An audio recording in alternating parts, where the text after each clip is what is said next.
Something we're getting a lot of, the IRS took all of the money out of the bank and they put a lien on my home and they want to look at all my assets. Can they do that?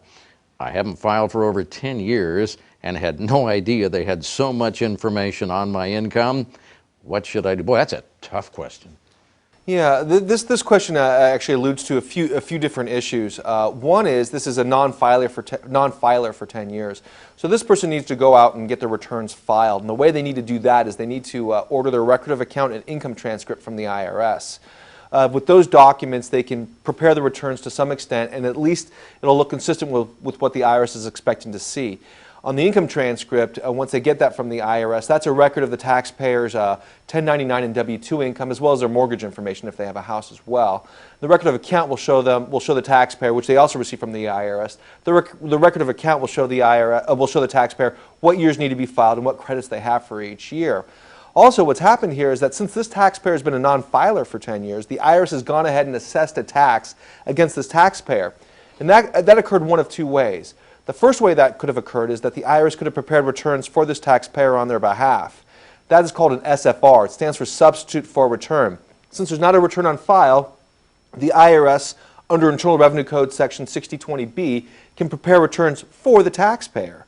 And then the IRS calls these returns SFRs. The other way the IRS could have assessed the tax liability is by doing an audit on the taxpayer without the taxpayer actually even being in there.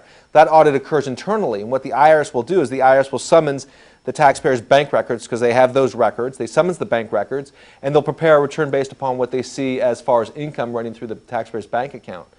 Once the tax is assessed, the IRS can then go ahead. The case gets moved out of assessment or pre-assessment division into the collection division. Once the tax is in the collection division, then the collectors at the IRS will go out and levy bank accounts, levy wages, and pursue the tax.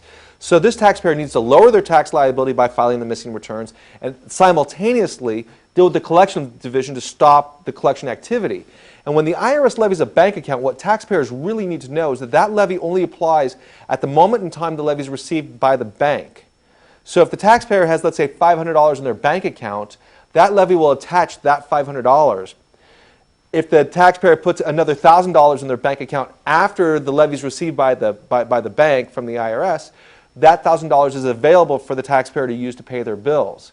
The initial $500 that was levied by the IRS will be held by the bank for 21 days, which gives the taxpayer time to negotiate with the IRS and tell the IRS they need this money to cover necessary living expenses. And if they can prove that to the IRS will go ahead and release that $500, and then they'll have access both to the $500 that was levied by the IRS plus the subsequent $1,000 that was put in to help cover the additional personal living expenses. You know, questions we get from viewers, they assume, or folks assume, that the IRS filed a lien. I'm doomed. There's nothing I can do. I'll never have any money again. I'm going to starve. I may as well leave the country.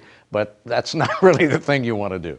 Absolutely not. And that reminds me of a case where a taxpayer who had a wife and a brand new baby was in almost this identical circumstance and took off to New Zealand to sell vacuum cleaners. Believe it, it was kind of an odd decision. But nonetheless, leaving the country only makes the problem worse, because when a taxpayer puts himself beyond the collection and assessment abilities of the IRS, the statute of limitations, the period of time in which the IRS can collect the tax or assess the tax, gets dragged out during the period of time the taxpayer is unavailable to the IRS or out of the country.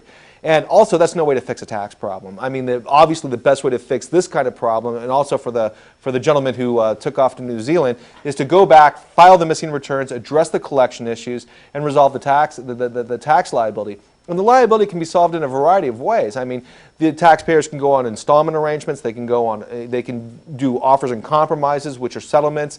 They can go on hardship status. The IRS has a lot of different rules that are contained in the Internal Revenue Manual that allow taxpayers to resolve their tax issues. And Sam, let's get into that offer and compromise a bit, because I know that's presented by a lot of companies as, oh, the offer and compromise, everything is rosy, it's all done, your tax liability goes away. There's a tad more to it than that. Yeah, absolutely. The IRS processes about 45 or 50,000 offers and compromises a year, which is a very, very small portion of the amount of people who have tax problems. There's probably 17 to 20 million people out there who have a tax problem, and only 50,000 offers and compromises are being submitted.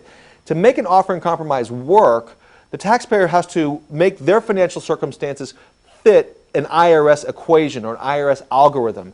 And the IRS equation is basically this. The IRS will settle any amount of tax liability if the taxpayer can show that they're living paycheck to paycheck, they have very little equity in assets, and that their necessary living expenses are reasonable. You can't go out and live in a mansion and drive a Rolls Royce and say to the IRS, hey, look, I'm barely surviving, because you're not surviving at what the IRS considers to be a reasonable level. But if you are surviving at a reasonable level, then the IRS is more than willing to settle the case. There's no issue about that. And what's unfortunately happening in this industry is that a lot of taxpayers are submitting unqualified offer and compromises, so a lot of them are getting rejected. The IRS is only accepting about 25% of all offers that are submitted as a general population.